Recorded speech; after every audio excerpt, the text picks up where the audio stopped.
topic today is just when to move your loved one to facility and when to start the dialogue with the loved one and also the family, because it's not just, oftentimes there's other family members that want to be involved.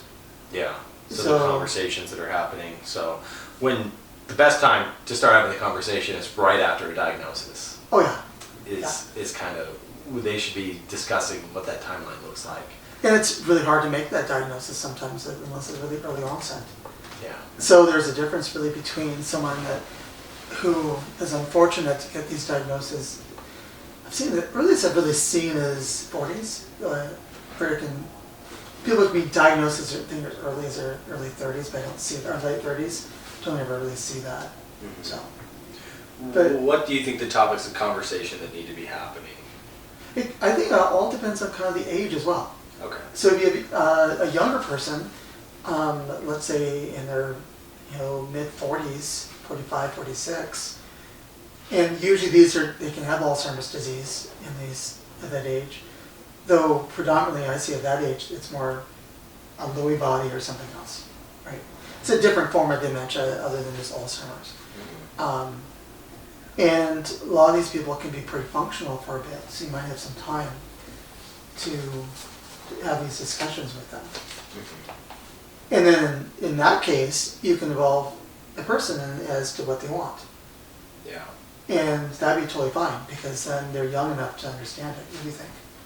Yeah, I think that having conversations of what we have here in our facility using pulse forms, DNR versus CPR, conversations are super appropriate. In those earlier diagnoses, generally CPR is going to be the choice. Oh yeah. As that disease progresses, you're going to have to reevaluate those, but knowing what their wishes are. If I'm not able to do X, Y, and Z, let's say I'm becoming incontinent or I'm requiring more physical care than I did at this time, maybe it would be appropriate to transition kind of what those expectations are as the disease progresses. So knowing what the potential outcomes are for the disease is important to have early after the diagnosis. The other hard part about the disease process is, at least with Alzheimer's disease and some of the other ones, is apathy. These people, you can try having a conversation with them, and they're going to be, you have to realize you can't have your typical conversation with them you did 10 years earlier. Because now they have a cognitive deficit and they have apathy. So they're likely going to be pushing it off as far as they can.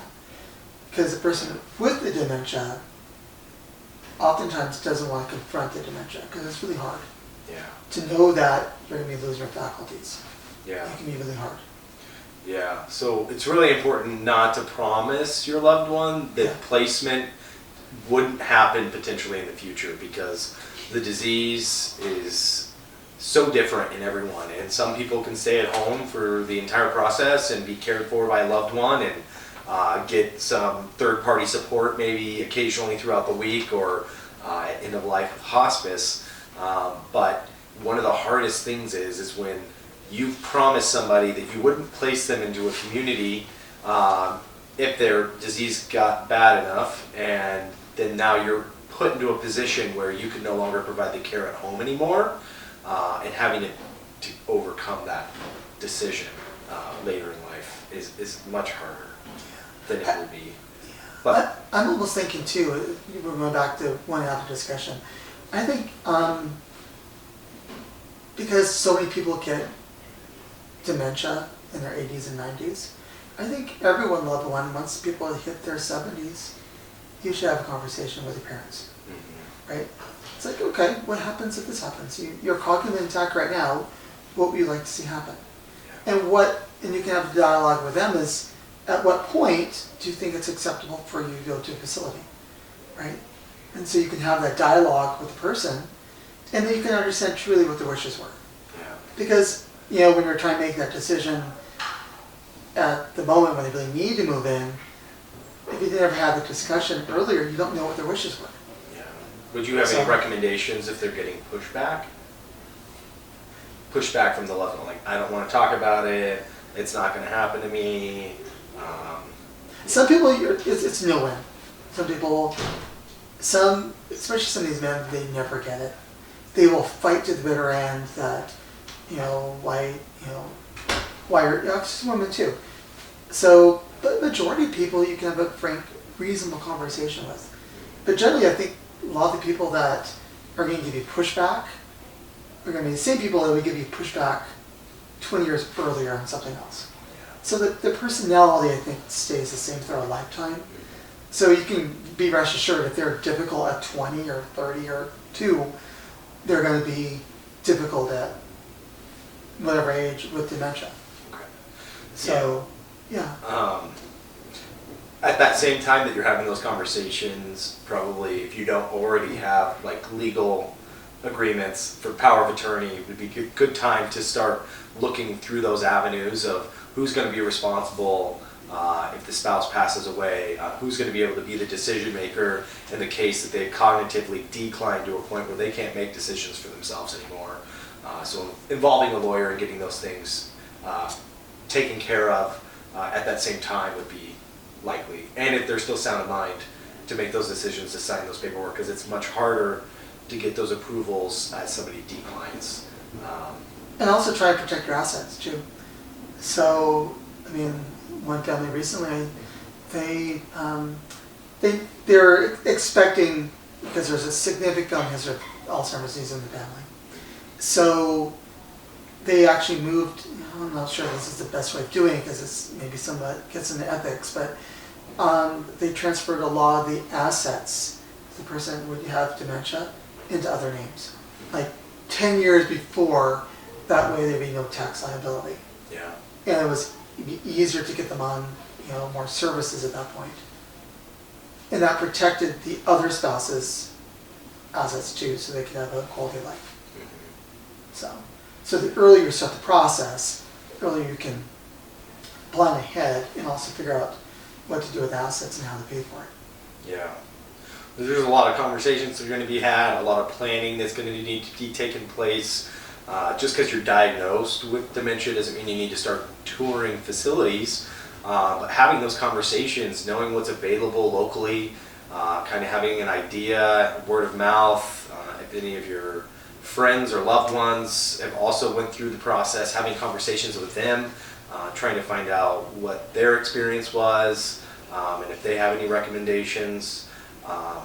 We kind of get into like reasons why you would need to then transition from the planning phase to the placement phase. And one big thing we see is caregiver burnout. Caregiver meaning the person that's caring for your loved one. It could be a spouse, it could be a child, and a lot of times they're bearing a burden for a long time, and nobody's fully aware of just how much work physically and mentally it takes to care for somebody in your home, and not having maybe the appropriate setting for them. There can be a lot of difficulties with behaviors that's keeping spouses up all night long, so they're never really getting a true night's sleep because of behaviors at night. We see incontinence taking place, so there's a cost associated with that. You're having to buy Depends and pull-ups and things, and having to care for that, ensuring that the residents checked and changed frequently so their skin's dry and free of any breakdown. It gets tough. Other examples that you have that you're kind of seeing? Actually, what I'm also kind of thinking too is, when someone first gets diagnosed, there's a whole lot of steps that people need to start looking at, right? Number one, I was also thinking of contacting the elder law attorney. Okay, yeah. Because that can be important because it's, this stuff is all expensive. I don't personally know the laws and how all this works. But an elder law attorney, they do this day in, day out. Actually, we'd love to bring a elder law attorney into this discussion so they could kind of let people know what to expect. Mm-hmm. Because the finance is a big part of it. And so you don't want to be caught with having to move someone into a facility, but yet not having very many options because of finances. Mm-hmm. And that's become a bigger and bigger issue. Yeah. So, and so I think there's a whole list of things you have to discuss. I mean, who, like you said earlier, under law, who's going to be power of attorney, who's going to be the decision maker. Oftentimes there'll be 4 or 5 or more siblings and the spouse all trying to make decisions. And you don't want one of the family members kind of pulling everything and taking over. Or more likely what happens is everyone else withdraws, one person steps up to do the care, and everyone expects that person to do it, but then wants input into what happens. Well, if you want input, oftentimes you should be part of the process. Yeah. It's easy to coach from the sideline. Yeah. So, but these are some of the things you kind of want nailed out. Sometimes it's really hard because everyone has different opinions as to when mom or dad or brother or sister needs to go into a facility. Yeah, what the expectations are. Yeah. Yeah. Yeah, I agree. Because then you have, we brought up is all the behaviors and incontinence, the wandering, the exit seeking, the crisis that will develop. That way, what I like to tell patients' families is, let's plan ahead so we can anticipate the crisis that's likely to happen so you know what to do when that event happens. Yeah. Because then it becomes less stressful. Yeah. Yeah, because a lot of times placement happens out of Crisis. crisis. That's a lot of times what we see. And so, Yeah. yeah, and it's difficult too in crisis mode how you're including everybody making decisions, but most importantly including the person that's experiencing it. Yeah. Can be difficult too. If you have this all planned out, it's very easy to involve them because they're aware of it. They know it could take place. You kind of have an idea of what the next steps are. But for somebody that's been resistant to those conversations, those conversations are even going to be more difficult. Or what happens too is early dementia, they'd be like, okay, when they're more reasonable, they can still think through things. They may be more amendable to the plan going forward. But when it's time to actually do it, the judgment's gone, their cognitive status has changed, they may have emotional ability, they don't want to do it. Well, at least at that point, it's not so much for them because with the dementia patients, they don't get it anymore. And when the disease is more progressed, at least you can have the reassurance that you're executing their wishes when they're more alert and more with it and cognitively intact. So that you know that you're upholding what they wanted when they were sound of mind, and they're no longer capable to make those decisions anymore. And that's why we have people appointed in those places to make those decisions. Yeah. It's not the loved ones, it's not it can be really disruptive to people's lives too. And in most families, 1 or 2 people will step up and everyone else doesn't. And it's not, you can't give up your entire life because some of these Alzheimer's patients, if it's Alzheimer's, you can go on for 20 years. Yeah. You can't give up your life and your kid's life and your grandkid's life for that. Yeah. Right? You have to have a balance. And if you feel okay with that, you can't give up everything. Yeah. Is that reasonable to give up everything for a parent who has dementia, even if they're wonderful parents? Yeah. And a lot of times we see too is a spouse caring for another spouse, and then just being in it for so long, they don't really realize how much it's progressed. And so then you have a child that comes and visits for a holiday, and then they realize like, oh wow, Dad's really a lot worse than what we expected him to be. On the phone, Mom made it sound like everything was just fine. It's kind of covered up. And it could be intentionally, and it could be unintentional too. They might not even know how much burden they're taking on caring for them at home. And so being able to see those trends happening, if you're local or long distance, and being able to help intervene and give Mom or Dad support through that process, because they might not even really realize the crisis that they're in, just because it's day in and day out. It's kind of like the frog in the pot. and the heat increases, it doesn't jump out because it doesn't know that there's a change in temperature. And sometimes that disease lasting, 20 years, you might not know how bad it's really gotten until somebody's able to kind of say, hey, that's not looking so good. He's not able to answer questions the same way. He's not being able to do daily tasks anymore. Maybe his grooming isn't done anymore. So you start questioning, well, he always shaved himself. I didn't know I needed to do it for him.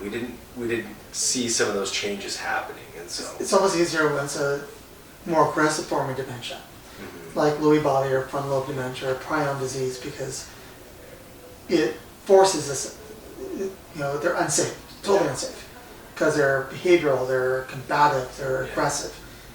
The choice is taken out of your hands. Yeah. It's almost easier when it's that way versus grandma with Alzheimer's disease, who can kind of make it. They're not terrible. It's this insidious burnout, because you can never leave them alone, right? But yet their behaviors aren't so bad, they're beating on you. Yeah.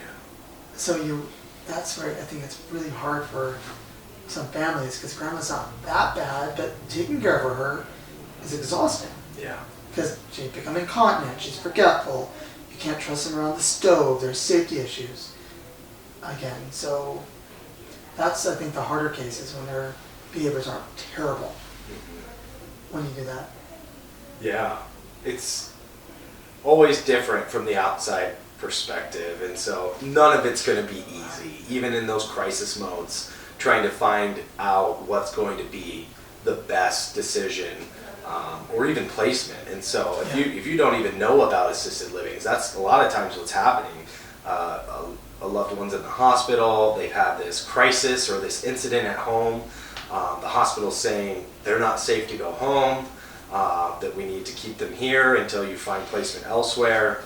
So then you start getting tacked on daily bills at the hospital, that can increase quite rapidly. And so you're just really struggling to decide what those steps are. And so early in that disease, those conversations, local placements, kind of having an idea is really going to help you execute those decisions a lot easier and more comfortably, if you're doing that early on. And I think that's what's really important. And what we're really trying to get across here is that at diagnosis, Start planning ahead. Start planning ahead. Get ready. Everybody's disease is going to look differently over the course of 1 year, 5 years, 10 years, 20 years. Some much more rapid, some a lot longer. But it's just important that you're having those conversations and preparing the best that you And be nice to yourself. Yeah. And then also be nice if you're a family member and someone else to take care of, right? So if it's a brother or sister is caring for your mom, right? You have to cut them some slack too. Yeah. Because, on the outside, it may not look that hard. If it's more of a mild case, but it's still exhausting. Yeah. So you have to listen to what they're saying. Yeah, absolutely. And support as much as you can. If that means giving them an afternoon to get out and enjoy some time away and take care of mom or dad, or Caregiving is exhausting. Yeah. At least when you have kids, there's a light at the end of the tunnel, right? You have a 2-year-old, you know that 2-year-old's going to become a 5-year-old or a 6-year-old, and it's going to get better. With dementia, it's not going to necessarily get better. Yeah. So it's kind of the opposite of the kids. You kind of get the decline. I think it's sometimes harder as the disease progresses, not easier. I always give all praise to children and spouses that have cared for a loved one with dementia at home for any period of time, because it's a 24-hour job. It doesn't just stop. And I tell them, I have staff that come in every 8 hours and relieve the other staff, and even just at 8 hours, they're done. So I can't imagine 24 hours a day, 7 days a week, getting woken up in the middle of the night, having to provide care, not being able to leave the house freely, ensuring that somebody's there to care for your loved one when you are out, or having to bring them with you everywhere you go. That's just a task it's like it takes a superhuman power to be able to do for any period of time. Yeah. Some people just can't do it, and that's okay. Yeah. So if you don't have the capacity to do it, it's not that you're a bad person, Yeah. because it's a lot. Mhm. And the other issue is some of these parents have been wonderful people their whole life. That's one thing, but there's more dynamics too. Some of the parents are not very nice. They weren't great parents, and then it's okay not to feel like you have to care for an abusive parent, Yeah. because then you get a whole other realm too. You see a lot of manipulation that goes on. These people have manipulated their whole lives, Mhm. and I think that it's okay to not burden yourself for someone that was never there for you. Like, it's an ethics again, but Yeah. there's a lot of that that goes on. Or I also see that a family will justify a behavior because of the disease, but if you were on the outside looking in, like, that behavior's not okay. And that you were gonna have to separate yourself from that, or something worse can happen. I just heard an example recently of a husband that had a stroke, and his behavior's changed. He's been, hospitalized, rehabilitated. He's back at home, and he put his hands around his wife's neck. Mhm. Like, that's not normal. No, and it's not that he was trying to hurt her. He just he has dementia. He wasn't thinking through it. And he's confused, and he Yeah, doesn't and he's scared. understand, and he's scared, exactly. Mhm. And so having to recognize that that behavior is not normal, and it might require different supervision, different interactions, different interventions to manage it. It's not something that you should just say, well, this has happened to me now, and so I just have to deal with it. But a lot of these people they might have been aggressive throughout their whole life, but they were able, because they were caught in an attack, they could put a check on it. And there's a barrier. They're not going to go there. Yeah. But I always asked family members sometimes, what was this person like 20, 30 years ago, or 10 years ago? And oftentimes, they'll, usually when people are kind of sweet their whole life, they kind of stay that way. But sometimes you get these people who are just kind of ornery and manipulative and mean.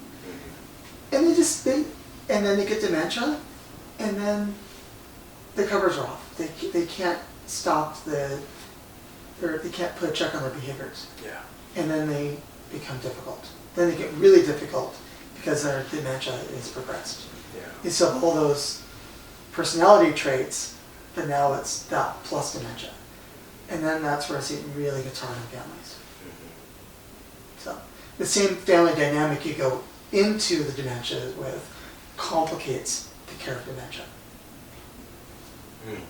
I see that a lot. Yeah. Or I see lately I've been seeing some two sisters or two brothers who get along great with each other, and they work great as a team when it comes to managing their parents' care, right? But they were that way the whole life. So you can kind of expect that if you've had a difficult relationship with a family member, it's going to continue conflict or get worse when you make decisions about a loved one. Yeah. That's a whole other topic.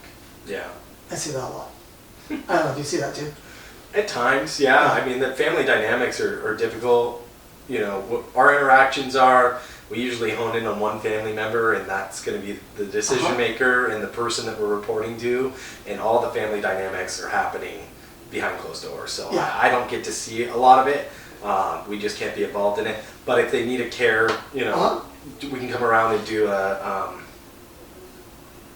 I find about care 90% of the yeah. time families do really well, right? But you Yeah. always get those ones that it's really tough. Yeah. So I guess the message for people who are going to go through this with difficult family relationships is sometimes it doesn't get any easier, and you have to cut yourself slack for that.